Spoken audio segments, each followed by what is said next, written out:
not, the tee will sit on the same footprint, just larger. There is an opportunity to slightly lengthen that hole, and that's something we can consider as we go forwards. There's probably a bit of opportunity at the back of that tee to gain a little bit more ground. We would use the height, I suppose, or the RL, the relative level of the middle tee. That would become the height of that tee. So we would push that all the way through from back to front to give us the level for the new tee. There would be a retaining wall, but like David said, the retaining wall would be on the non-visible side. It would be around the back as we push that tee south to increase the width. So we'd use some bush sandstone, so not very uniform, but it would be on that non-presentation side, so we continue to retain that grass ramp, rough mown height that we have on all our other tees to make sure the work is in keeping. The other part of this, to make this tee work, is to manage the vegetation down the right-hand side adjacent to the tee, and making sure that we have appropriate size shrubs and plantings in there, but also the encroachment down the entire right-hand side. I left the club in my first stint up 2013, and you can really see that right-hand side as closed in, and you can see it reflected on the way the tee's used. Everyone tees up on the left-hand side of that tee to walk away. So that vegetation management is important, and I suppose the important part there is while we try and improve visibility of the bunkers and that hole, we would do that in consultation with Darby from Golf Shapes, with the Arboretum Committee, to make sure maybe the non-endemic species in particular, anything encroaching to try and create the right fill through there. And if we plant back in there, again, the appropriate plants and shrubs, that we can have an abundance of wildlife, bird life, but not causing the shade issues that we currently have. So if we look at the next slide. Excuse me, is the teal tee, is that disappearing? The teal tee. So yeah, at this point, I think when we look at this, we would just try and plate the very front of this tee, and I think when I look at this on the big screen, we could probably increase it to pick up the current plate and incorporate it into that one big rambling tee. Yeah, because it doesn't get much sun at the moment. No, and it really does struggle for sure. Yeah. And I think when I talk about vegetation, I think in through here, that's where we're looking at a lot of opportunity to thin and get some dappled sunlight. There's definitely some really beautiful banksias and stuff like that through there, but there is some canthalols and some other weed trees that we need to manage. We don't really need that tree, really. Just as a point, we might hold questions until the end. Okay. If that's okay. Because it's been a big problem. Sorry, quickly. Is the proposal for that black line, that dark green line, is that the proposal for the new tee? That is the outline of the new tee. Yeah, and you can see, sorry to get off topic, but you can see the old tees are obviously highlighted, but yeah, that is the outline of the new tee. Okay, on to the 15th. So obviously the issues there, and David referenced it when he was talking, 105 square metres all up, and not all of that is usable. It's just simply not enough for 45,000 rounds plus a year. What we are proposing there is a tee complex of 450 square metres, approximately 30 metres deep, and a minimum of about 15 metres wide to achieve that.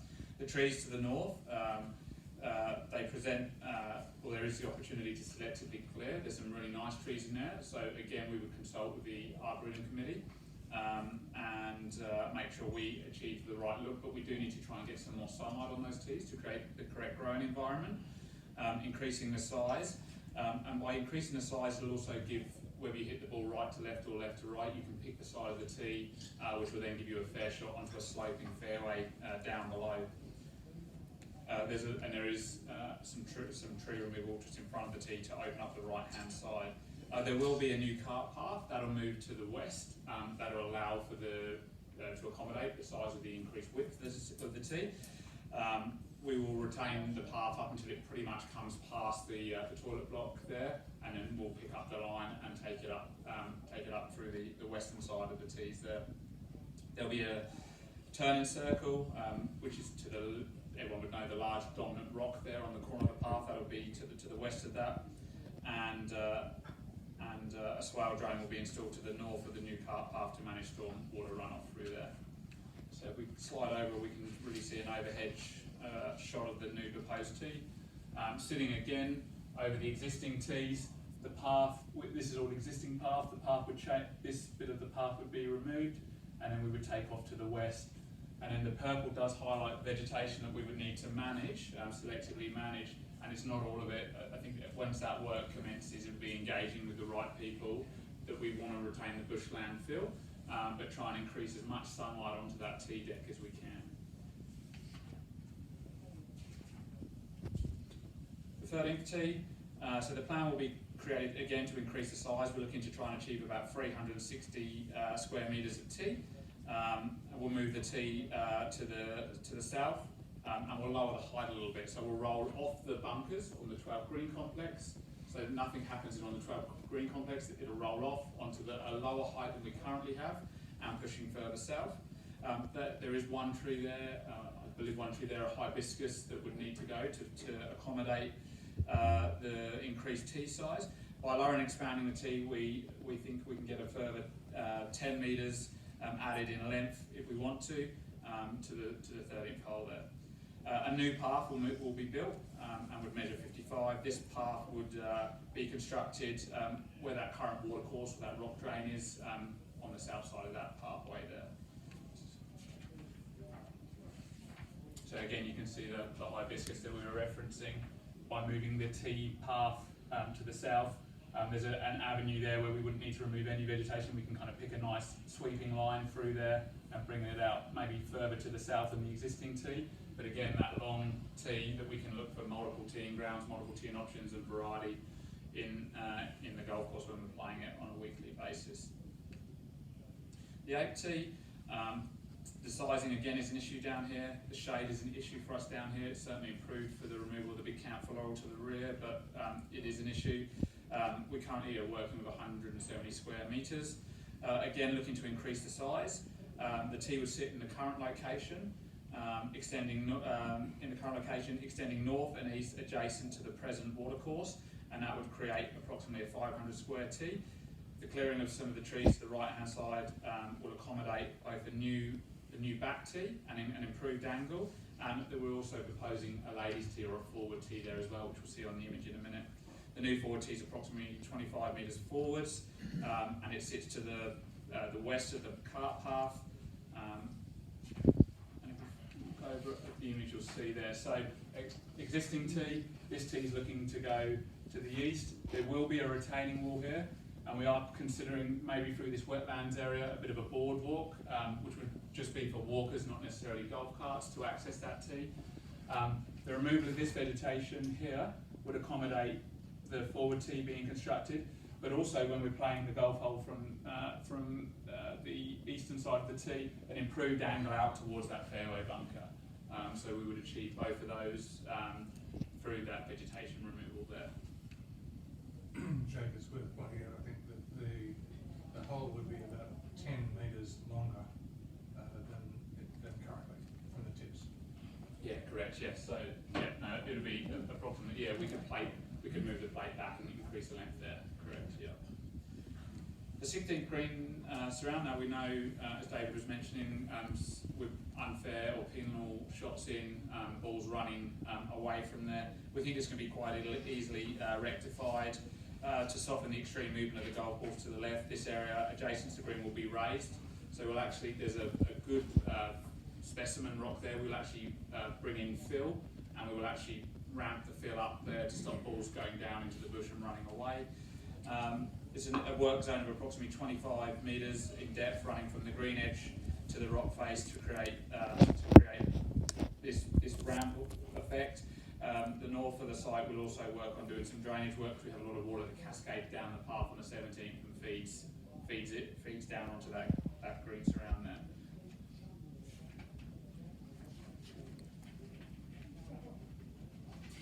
And so we can see in this image here where we're just defining what the work would look like. So there's some decent specimen rocks in here. The fill would be brought in, obviously addressing the drainage. There'd be a very comprehensive drainage system underneath here with the soil ramping up into those rock faces to stop balls moving away from the green surface in an unfair manner. The Hidden Valley, the practice areas, is not a standard I would associate with Elanora. The practice bunkers areas hit to the green, cut from the fairway grass, so we don't have a practice bunker onto a golf green. So we'd be looking to address that.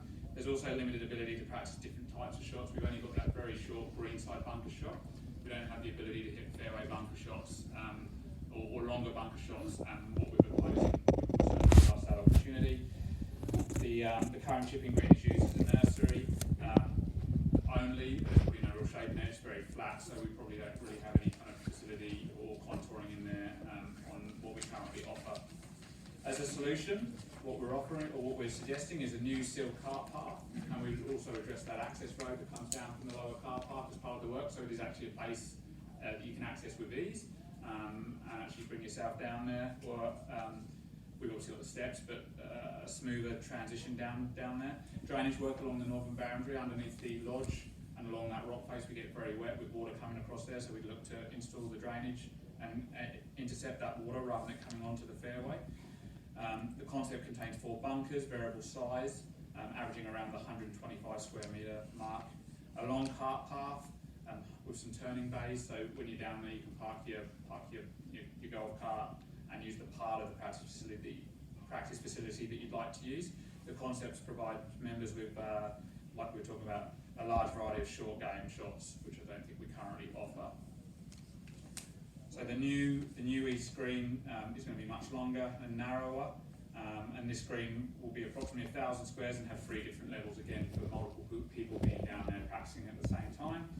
The new West End green will be approximately 800 squares and extend to the waste area. So where we dump a lot of our vegetation, we'd look to have that and maintain that as fairway grass. So again, give you a different option and a different shot. So you can see the concept here. So here's your 4 bunkers. This concept has changed slightly, so please accept my apologies for this. The whole area will be maintained as shortcuts, so you won't have prescribed tees. You'll be able to play shots from anywhere to this green or down to this green, and you'll be able to play bunker shots, whether that's up to this green or down and varying in length. The red line indicates the drainage that will be put in as we try and intercept that water coming down the hill. There'll be a big cut-off drain there, and then you see the sill part. We would address the pathway sealing that, and there'll also be a pathway with these little turning bays for the teaching pros and for people to access down there.